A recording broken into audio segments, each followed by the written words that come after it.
गुजरात के राज्यसभा चुनाव में नोटा के इस्तेमाल पर आज राज्यसभा में जमकर हंगामा हुआ।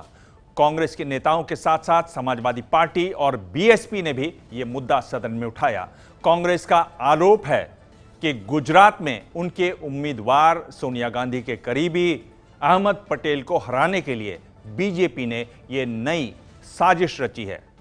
जवाब में बीजेपी ने कहा कि चुनाव कराने का अधिकार चुनाव आयोग का है, उसमें उनकी कोई भूमिका नहीं है। No, please. Sir, there is You can't make allegations like that. Sir, there is no nota for president's election, vice presidents or the council of states. Rajya Sabha में विपक्ष का यह हंगामा नोटा पर हुआ है। दरअसल चुनाव आयोग ने गुजरात राज्यसभा चुनाव में नोटा का इस्तेमाल करने का आदेश दिया है। नोटा का मतलब होता है नन ऑफ द अबव, यानी विधायकों को इनमें से कोई नहीं चुनने का विकल्प होगा।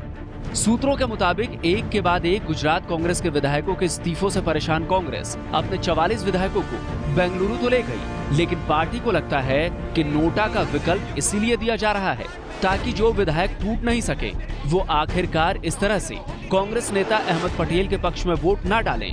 कांग्रेस सूत्रों के मुताबिक बीजेपी ये साजिश अहमद पटेल को हराने के लिए कर रही है। कांग्रेस इस मामले को लेकर चुनाव आयोग भी गई।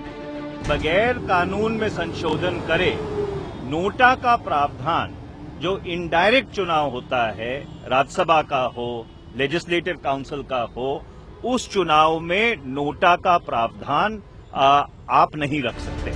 अहमद पटेल ने भी चुनाव आयोग के इस आदेश पर सवालिया निशान लगाया है। पटेल ने ट्वीट कर कहा है कि पहले राज्यसभा चुनाव को आगे बढ़ाया गया, दूसरा नोटिफिकेशन आने से पहले नोटा को मंजूरी दी गई।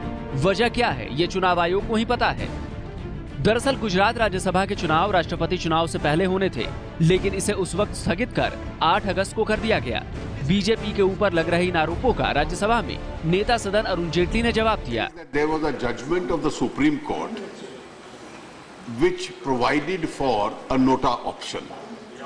The judgment came several years before this government came to power.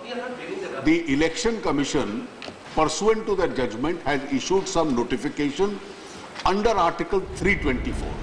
चुनाव आयोग के इसी आदेश का विपक्ष विरोध कर रहा था, जिसकी वजह से सदन की कार्यवाही 2 बार स्थगित करनी पड़ी। कांग्रेस का इसमें समाजवादी पार्टी और बीएसपी ने भी साथ दिया। दरअसल 2013 में सुप्रीम कोर्ट ने चुनाव आयोग को चुनाव में नोटा के इस्तेमाल का आदेश दिया था। इसके बाद यूपी, हरियाणा और त्रिपुरा के अलावा तमाम राज्यों में जहां वोटिंग की आवश्यकता पड़ी, वहां राज्यसभा चुनाव के दौरान नोटा का इस्तेमाल हुआ था। दरअसल राष्ट्रपति और उपराष्ट्रपति के चुनाव को छोड़कर नोटा का ऑप्शन सभी चुनाव में होता है। दिल्ली से संवाददाता आशीष कुमार सिंह की रिपोर्ट। ये है एबीपी न्यूज, आपको रखे आगे।